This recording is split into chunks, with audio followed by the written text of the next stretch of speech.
Well, I think there was a lot of early returns just over the last week or two because teachers came back early in most parts of the province. They're setting up their classrooms, working with their principals and vice principals. So there are a lot of people to thank to get schools ready in every part of the province this week for the orientation week.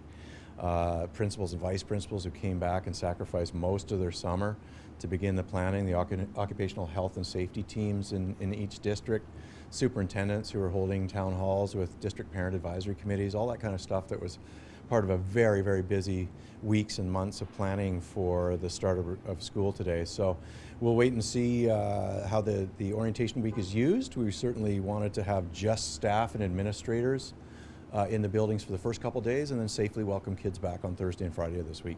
Is there any sense of whether there can be dramatic changes over the next few days before school starts on Thursday?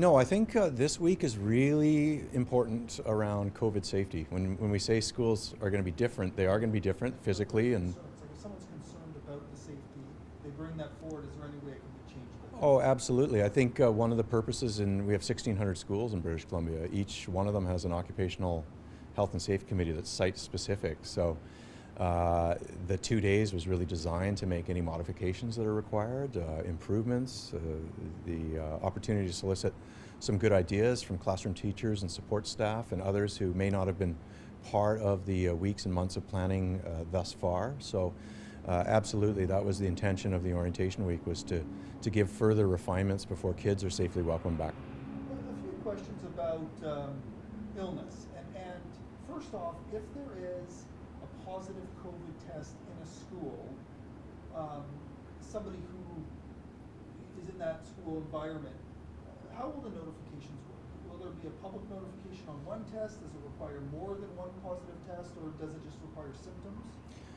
Well, it would depend on who got it and when, how long they were in the school, if the case was connected with the school, for example. But basically, if somebody started presenting COVID-like symptoms, a student or staff member, they need to be isolated immediately.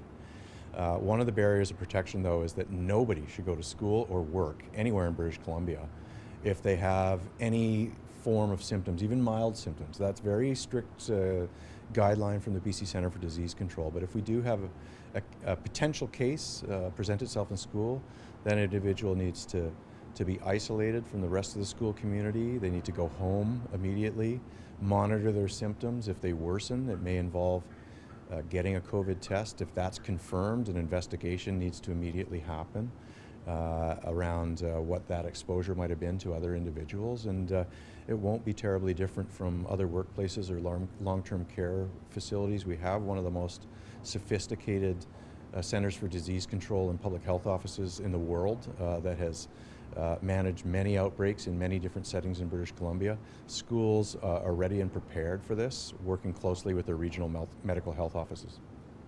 Mulgrave School, there's now been some cases linked there. Is there any understanding of how that happened? Yeah, first off that, and then I have a second part, but is there any sense how that happened and the impact that it will have on the school? Well, the determination on how that might have happened is exactly the purpose of the investigation. They need to see who has it, where they might have contracted it, and then of course whether they were at the school since they tested positive, if that's what the circumstances are. We have had a couple of instances where staff members in schools in the spring of this year did test positive for COVID. Investigations determined that they didn't put anyone else at risk, and it was relatively easy for them to self-isolate, recover from COVID-19, and later return to work safely. We may have some instances like that as we get into this school year, and we have to be prepared for any kind of situation. This seemed to happen. Grade 9 students and staff were away from campus for an off-site day camp. Should there be field trips, off-site day camps this year? Like, is that built into the plan? There's very strict guidelines that suggest if those types of field trips are done, how they're done safely. So you have to follow the transportation guidelines. You have to certainly plan it very, very carefully to have it approved. I suspect there'll be very few field trips this year because a lot of them involve parents driving students to a location, and that's simply not possible while we're living under this pandemic. So I think most school districts have said it's not going to happen in terms of field trips, but there may be cases where, as part of an outdoor education program or class, that they are taking students off the school grounds, they're walking to a location, or that they're using school bus transportation under the prescribed BC Centre for Disease Control guidelines. Teachers getting sick. So what's this? Will they be required to take their sick days, or is there support there for teachers who are exhibiting symptoms and because of the tighter protocols are going to remain home because of that? Yeah, I mean, that's why there are those sick benefits that the BC Teachers Federation has negotiated over a long period of time. You've also heard Premier John Horgan lead a national discussion of First Ministers pressing for a national sick bank. We want to take care of workers, including teachers, who may have to self-isolate. They never get sick, but they have to use days off out of precaution, out of meeting the guidelines. And the same will be true of kids who may have to self-isolate during this extraordinary school year. We've got to keep them learning. They may never present symptoms or get sick either, but out of an abundance of precaution, if there is a potential exposure, they need to be supported so they can keep learning, and so we can keep the school safe and moving forward. The federal plan, I don't think is set up yet. So is there any sort of bridge there, especially if teachers run out of sick days or don't have bank days? Right. So we're going to have that discussion with the sector. We're at the very beginning of the school year. So teachers have an array of benefits available that include provisions like that. But if we see an excess use of those kinds of resources, or they're exhausted, it may be the case that the province directs some COVID-specific funding towards a problem like that. If somebody shows symptoms, does it vary by district to district or school by school, or is there a requirement to stay home for 14 days, or does it depend on what sort of symptoms they have? Like if a teacher, or does it require a test? Like how does that work? Again, it would depend on the investigation. So if there were people self-isolating out of an abundance of caution, and in a few days it was deemed that getting a test and confirming either positivity or negativity is a way to determine either return to work or school, that might be one way of managing it. I think for people who have cold-like symptoms but obviously can't come to school because of the new strict guidelines from the BC CDC on that, they need to wait for their symptoms to clear and be clear for several days before they would come back to school. Is there any sense of what it would take to revert back in stages for school?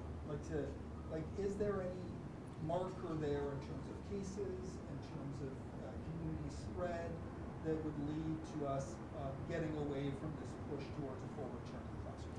Sure, and that's one of the benefits we have of having the Provincial Health Office to kind of make those determinations. What we've done in collaboration with them and the entire school sector is to have a stages document that contemplates that when community transmission rates are low, as they are in British Columbia today, that we can move into a stage that resumes in-person class instruction. And if we get into a so-called second wave scenario, as we go through, as we get deeper into the winter, that we can go back if we need to be. Those will be the kinds of things that the PHO, having helped develop the guidelines, will be critical in monitoring and giving advice on. Will there be notice? Like how much notice would a parent or somebody get that we're moving? Well, I think the science-based approach looks for evidence, and there'll be a variety of metrics that obviously Dr. Bonnie Henry would rely on to make that kind of determination, whether it's regionally or within a cluster of schools, perhaps. But those are the kinds of things around the plan. It's designed to be flexible and nimble, to be responsive to a real evolving situation as we manage this pandemic, and those are the kinds of things that will continue to be science-based and made in accordance with what our public health officials think is best. I should ask this before in connection with the teachers, but let's say a parent must remain home from work to take care of a child who may have had an exposure. Could there be any thoughts to benefits? Again, we're waiting for this federal plan to come into place. Before then, is there thoughts of supporting those parents that must stay home? Sure. And it's hard to speak to the employment conditions that a given parent may have. They may have a variety of employer. Work at home or whatever. They may work at home, or they may have employers or a collective agreement that allows for exactly that, or just a compassionate response. I think from BC, British Columbians of all walks of life, employers, employees, that we're all in this together. We've got to look out for one another, and having a sick kid at home during a pandemic where you have to monitor them and keep them connected to school is it's a responsibility that we got to help each other with. And also, like, one of the issues that we've heard from the TF is this spacing classrooms. The reality is, we got our note from our local school that kids in their own class will not be physical distancing. Like, do you have a tough time wrapping your head around that? And what do you say to people who are concerned about even contacts within that bubble? Yeah, and I think the guidelines are pretty strict and pretty clear around maintaining physical distancing between cohorts. So using a cohort model to keep kids from being in contact with the vast majority of students in a school is one of the public health principles that underpins the plan. I think that in terms of being within the classroom, having desks spaced a meter apart, trying to maximize physical spacing, physical distancing wherever possible. But the reality is, with younger kids, a much more realistic goal is to explain those concepts, but also what they will understand is that you can't have physical contact between students. The hugging, the high fives, the sharing of items or food, those are things that even a child of the youngest age can perfectly understand is just not possible as we get through these COVID times together. Okay,